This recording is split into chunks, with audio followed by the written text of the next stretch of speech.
What's up, everybody? It's me, Joe, again here, coming at you live with more messages about being the creator in your life, more messages about moving from consumer to creator. And I want to start by actually telling on myself. I am the kind of guy that, left to my own devices, by default, will give you a million reasons why I can't do what I say I want to do, what you tell me is a good option. When options are presented, my gut instinct, my hard wiring from when I was young, is to come up with all the reasons why it won't work. And there was a point in my life where I had to overcome this challenge, where I had to start looking at things a different way, right? So let me paint the picture for you and tell you a little story. When I was still at Bose as an assistant store manager, and I was 300 plus pounds. What's up, Darren? I was just talking about being at Bose. Speak of the devil. I was still 300 plus pounds. And I was in a life where, I was doing well with my career, but the rest of life just didn't look like what I wanted. I believe I had to sacrifice career. I had to sacrifice the things that I want in my personal life, my health, my love life, my social life, to have the career I want. And so I was succeeding in some ways. And I went to this national sales meeting and they handed us a book, Wooden. And so it's an amazing book. I highly recommend you get it.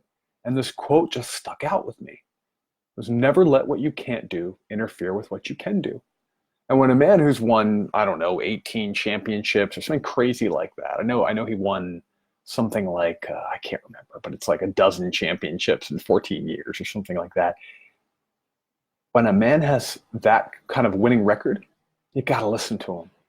So I remember thinking that was such an important way of being, such an important way of thinking for me, because my default is can't. It just is. It still is when I'm not being conscious. So what happens sometimes when you're out there and you're going after the life you want, there becomes pockets where you have to compromise, where it feels like you have to sacrifice, where you don't have the time, energy, or money to do the things that either you were doing or the things that you think you have to be doing to get to where you want. So let me give you an example. I had already decided I was going to leave Bose. I had already lost 150 pounds. I had created a lifestyle where I was meditating, doing affirmations. I was reading all the time. I was spending a lot of time dating and in my social life, in my social circles, and shit hit the fan. My career started to crumble. My store started to crumble around me. In mid-October, I lost my 2 managers. I lost several part-time employees, and I was down to a skeleton staff, actually less than a skeleton staff. And so I decided in that moment, this is it. This is the time that I'm actually going to leave. But I committed. So I'm not going to leave before the end of this holiday season. I'm going to keep going. I'm going to actually end my career with this company strong. But what kept happening is I kept thinking about all the things I would lose out on. Well, I can't go to the gym for an hour and a half every day. I can't see these 5 bands that are coming into town. There's no way that I can meditate for 20 or 30 minutes every day. I won't have as much time to cook for myself. And I started to fear everything I've worked on the last couple of years, it's all going to fall apart. It's all going to fall apart. I'm going to gain all the weight back and I'm going to lose my positive attitude and I'm no longer going to be mindful and present. And basically it was going to be the end of me. It's kind of thinking I can go to. So what I decided to do instead is to embody John Wooden, to embody the quote that says, never let what you can't do interfere with what you can do. So here's what I did.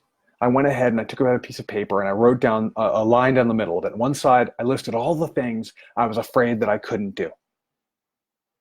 And I listed the outcomes that I thought was going to happen. I couldn't go work out for 90 minutes every day. I was going to gain all the weight back and be an anxious piece of crap, right? And then on another column, I put another line down the piece of paper, and another column, I wrote, what can I do? What can I do? So I did this, and I had about 20 items, right? I had about 20 items, and every morning, instead of being frustrated, instead of feeling trapped, instead of feeling like a victim or a consumer, I went and I looked at that list. And not only did it get me through those next few months, but it actually helped me bring some lightness and some joy and some enthusiasm to those last few months. So what it might look like is, okay, I can't go work out, which makes you think I'm going to gain all the weight back.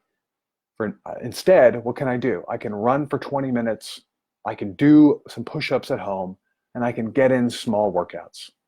I even decided on my lunch breaks, I could do simple things like some air squats and things of that nature right in the back of my store.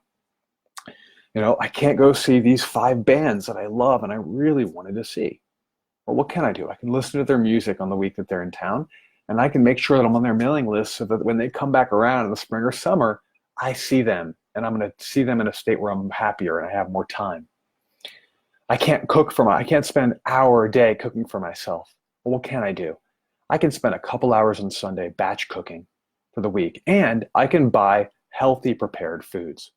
And I can make the healthy choices at the food court or at the restaurant. I can do healthy quick serve. So that's what I want to challenge you with today is when you're ever in a place of thinking what you can't do, when you're sacrificing in those times where it's about creating the life you want, challenge yourself to figure out, what can I do? What can I actually do in this moment? It's not the perfect version. It's not the ideal version.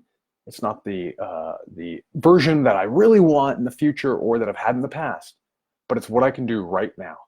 And that way you can keep trucking, you can keep moving on, you can get through that pocket of sacrifice, you can get through, and you'll be more creative, more resourceful, and you won't have to give up on the things that you most desire.